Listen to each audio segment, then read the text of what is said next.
Hello NEET aspirants, welcome to JEE NEET academy.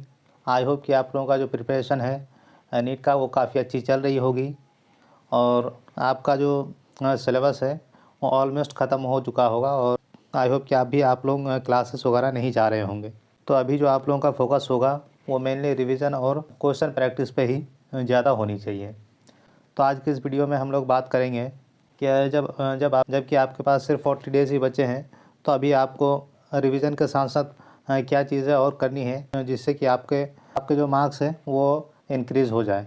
तो सबसे पहली बात तो ये है कि आपको जो आपका पूरा सिलेबस है उस सिलेबस को आपको अच्छे से रिवाइज़ करना है और जो चीज़ें ज़्यादा इम्पॉर्टेंट है, जहाँ से क्वेश्चंस ज़्यादा आते हैं, उन चीज़ों को बार बार रिवीजन करना है।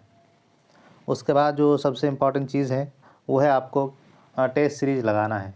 चाहे आप जिसका भी टेस्ट सीरीज़ दे रहे होंगे, एलन का दे रहे होंगे, पीडब्ल्यू का दे रहे होंगे, आप जिसका भी टेस्ट सीरीज़ दे रहे हैं उसको आपको टेस्ट सीरीज़ देना है। तो टेस्ट सीरीज़ देने का तरीका क्या होना चाहिए? टेस्ट सीरीज़ देने का तरीका ये होना चाहिए कि चूँकि आप लोगों का जो टेस्ट होता है 3 घंटे का टेस्ट होता है। आप लोगों को टेस्ट इस हिसाब से देना है कि जैसे कि मान लिया आपका एग्ज़ाम 12 से 3 बजे के बीच में होता है, तो आपको उसी पर्टिकुलर टाइम पे टेस्ट सीरीज़ देना है और फुल लेंथ टेस्ट सीरीज़ आपको देना है। आपने टेस्ट सीरीज़ लगा लिया, अब उसके बाद आपको क्या करना है? टेस्ट सीरीज़ तो बहुत स्टूडेंट लगाते हैं, लेकिन जो उसका सबसे इम्पॉर्टेंट पार्ट है वो आपको एनालिसिस करना है अपने टेस्ट सीरीज़ का।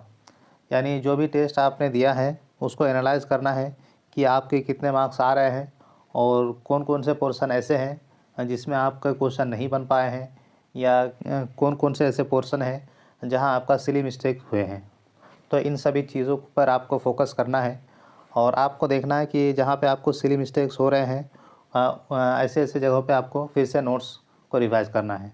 और जिस पोर्शन में आपको क्वेश्चन बिल्कुल भी नहीं बन रहे हैं, जिस पोर्शन से आपका क्वेश्चन बिल्कुल नहीं बन रहा है, उसका आपको नोट्स अच्छे से रिवाइज़ करने की ज़रूरत है। तो जब ये आप एनालाइज़ कर लेंगे एक दिन में, या तो आप अल्टरनेट टेस्ट सीरीज़ दें या फिर पर डे टेस्ट सीरीज़ दें, क्योंकि आपके पास अभी 40 डेज़ बचे हैं, तो एटलीस्ट आपको 30 से 40 टेस्ट आपको देना ही चाहिए एग्ज़ाम से पहले। तभी आपकी प्रैक्टिस, क्योंकि जब तक आप क्वेश्चन की प्रैक्टिस नहीं करेंगे, आप जितनी भी रिवाइज़ कर लें, आपके मार्क्स ज़्यादा नहीं बढ़ पाएंगे। क्योंकि क्वेश्चन प्रैक्टिस से ही मेनली आपको पता चलता है कि आपका जो प्रिपरेशन लेवल है वो कितना अच्छा है, या फिर आपका जो प्रिपरेशन है वो किस पर्टिकुलर सेक्शन में बहुत अच्छा है और किस पर्टिकुलर सेक्शन में एवरेज है और कहाँ बिल्कुल लो है। ये आपको टेस्ट सीरीज़ देने से ही पता चलेगा।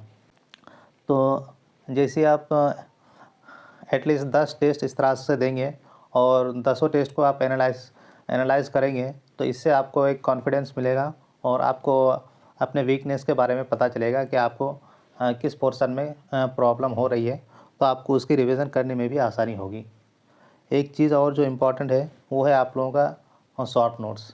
बहुत सारे स्टूडेंट ऐसे होते हैं जो शॉर्ट नोट्स बनाते हैं, वो काफ़ी इंपॉर्टेंट रोल प्ले करता है आपके एग्ज़ाम के लास्ट टाइम पे। आपको काफ़ी ज़्यादा ये इंपॉर्टेंट रोल प्ले करते हैं, क्योंकि आपको मान ले कुछ छोटे छोटे कॉन्सेप्ट होते हैं जो आप बार बार भूल जाते हैं। जैसे फिजिक्स के कुछ कॉन्सेप्ट होते हैं या फिर केमिस्ट्री के कुछ कॉन्सेप्ट होते हैं जो आप बार बार भूलते हैं। तो ऐसी चीज़ों को शॉर्ट नोट्स में लिख के रखेंगे, तो जब भी लगे कि आप भूल रहे हैं तो उसको आप आराम से देख सकते हैं।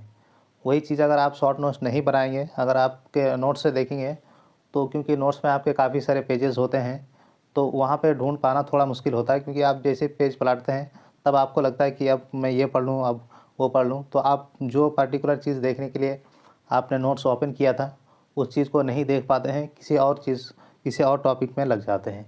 इसीलिए आपका शॉर्ट नोट्स बनाना बहुत ही ज़्यादा इम्पॉर्टेंट है।